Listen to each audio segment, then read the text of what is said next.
Allopathic Medication Part 18. Quality of Clinical Trials. Evidence based medicine attempts to objectively evaluate the quality of clinical research by critically assessing techniques reported by researchers in their publications. 1. Tidal design considerations. High quality studies have clearly defined eligibility criteria and have minimal missing data. Number two, generalization and generalizability consideration. Studies may only be applicable to narrowly defined patients populations and may not be generalizable to other clinical contexts.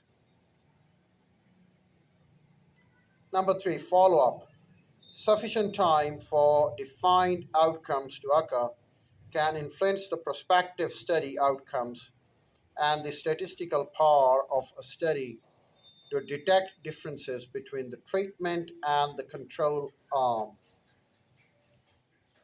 Number three, power a mathematical calculation can determine whether the number of patients is sufficient to detect a difference between treatment arms. A negative study may reflect a lack of benefit or simply a lack of sufficient quantities of patients to detect a differences. Limitations and criticism. There are a number of limitations and criticisms of evidence based medicine. Two widely cited categorization schemes for the various published critiques of EBM include threefold division of Strauss and McAllister, limitations universal to the other practice of medicine. Limitations unique to the evidence based medicine and the misperception of evidence based medicine. And the 5 point categorization of Cohen, star Y, Hirsch, EBM is a poor philosophic basis for medicine. Defines evidence too narrowly, is not evidence based, is limited in usefulness when applied to the individual patients, or reduces the autonomy of the doctor patient relationship. In a particular order, some published objections include research produced by EBM. Number one, research produced by EBM, such as from randomized controlled trials (RCTs), may not be relevant for all treatment situations.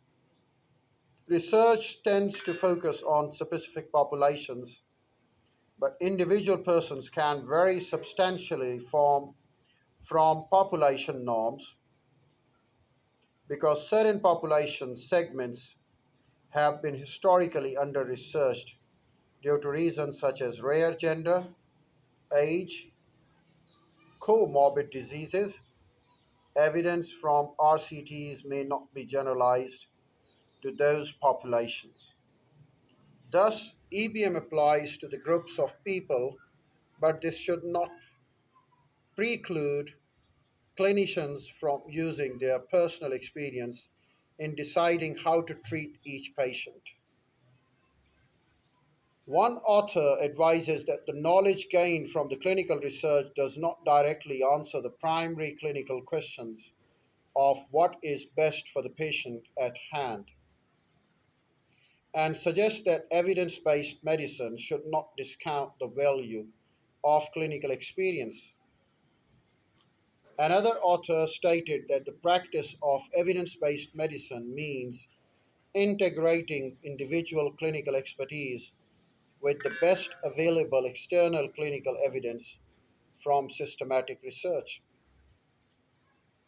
Number two, theoretical ideal theoretical ideal of EBM that every narrow clinical question of which hundreds of thousands can exist would be answered by meta analysis and systematic reviews of multiple RCTs faces the limitation that the research, especially the RCTs themselves, is expensive.